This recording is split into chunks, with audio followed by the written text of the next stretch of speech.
best thing we could all do is this. Yeah. That's the best thing. That's why we're indebted to you, yo. This is you. Listen, man. It's no one's indebted to anybody. We're all indebted to each other. If there was only one person doing it, it wouldn't be any fun. I can't think of a single thing you might possibly owe me. I don't think we're all indebted to each other. It's not an owe, man. No one owes anybody anything.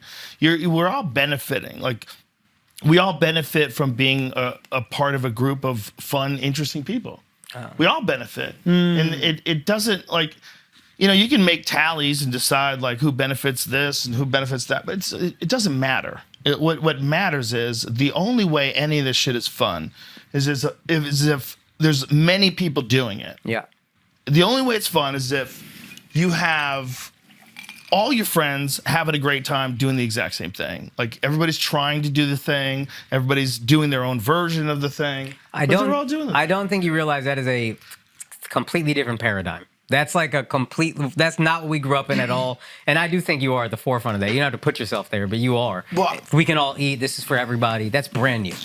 Well, you have to recognize where weakness is in you.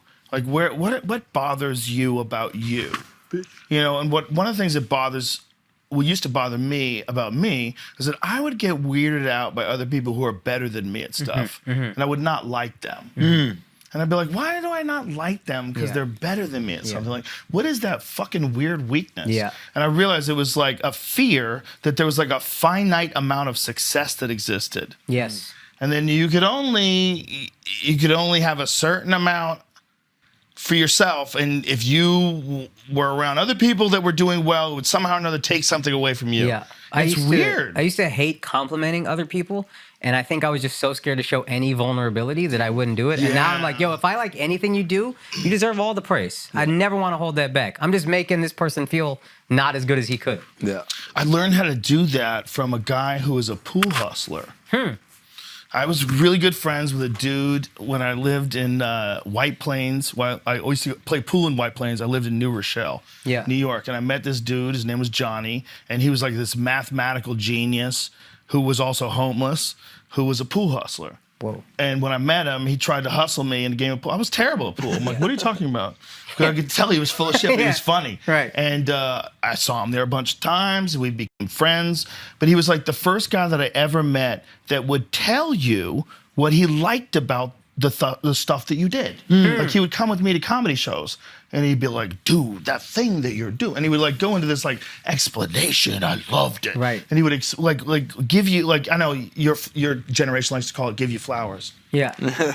He would give you love. He would give you love that, like, I was like, oh, nobody does this. Yeah. Everybody like kind of like never compliments their friends. Yeah. And then I'm like, oh, this doesn't hurt you to do that. I'm like, it doesn't change anything. But that's what I'm saying is that's how different that thought is of what you're doing. Is back in the day, you were a legitimate hustler if you made people feel good about themselves. You're a con artist. And now it's like, no, it's just what we should do. Yeah, he was a con artist, but not like in the sense that it was almost like a half of a joke. Because he was a world-class professional pool player. Like, he was just crazy. Yeah. And he had all sorts of, he was always trying to convince me to drive him to Harlem so that he could score. It was wild. It was a wild friendship. Because I was a young boy at the time. And I was pretty fucking straight-laced. Because most of my time, like all through high school and into the time I was like 21, I was doing martial arts tournaments. So I didn't drink hardly ever. I mostly didn't do anything. I was pretty like on the grind. Yeah. Then I met this dude who smoked crack. Yeah. He did all kinds of drugs. And he was gambling. He'd stay up and sleep. I would meet him in 24-hour pool halls. Like, I would have like an audition in Manhattan in the morning. And I'd go, hey man, I got an audition in the morning. Are you going to be at Chelsea? And I'd meet him at Chelsea Billiards where he was sleeping. Chelsea Billiards was a 24-hour pool hall. And dudes would sleep under the tables. They would just go to sleep. They didn't have a place to live. They just stayed at Chelsea. They gave themselves like whore washes in the bathroom. You know, with like fucking paper towels. Whore wash. And but that was the first dude that I ever met that like he would talk about like even people he didn't like. He would like this guy's a fucking asshole. He goes, but watch how he does this. It's fired. Yeah, it was amazing. Like he would tell me what they did wrong, and he would like explain it's all fucking ego. It's all their old bullshit. Like they get scared when they think they might win. Ooh. Like he had this like mindset of understanding psychology, but he could look at a guy that he fucking genuinely hated and tell you, dude, he does that really well. That's a beautiful thing, dude. He was an honest guy. You know, he was a wild, crazy dude, but he was an honest guy. And he was honest about it all the time. So it's like, I just sort of adopted that. Yeah. So at the time, I guess I was like 23 or some shit like Yeah. Oh, young. when I met this dude. Yeah, maybe 24. Somewhere in that range. And we started hanging out together, and I was like, what a fucking interesting, like, the guy could play piano. He could do math in his head. Like, you could have a calculator, and you go 500 divided by 6 minus 7 plus 11. And go 265, whatever. So obviously, that's not what the real number is. I can't do that. But he would literally be able to do it like that.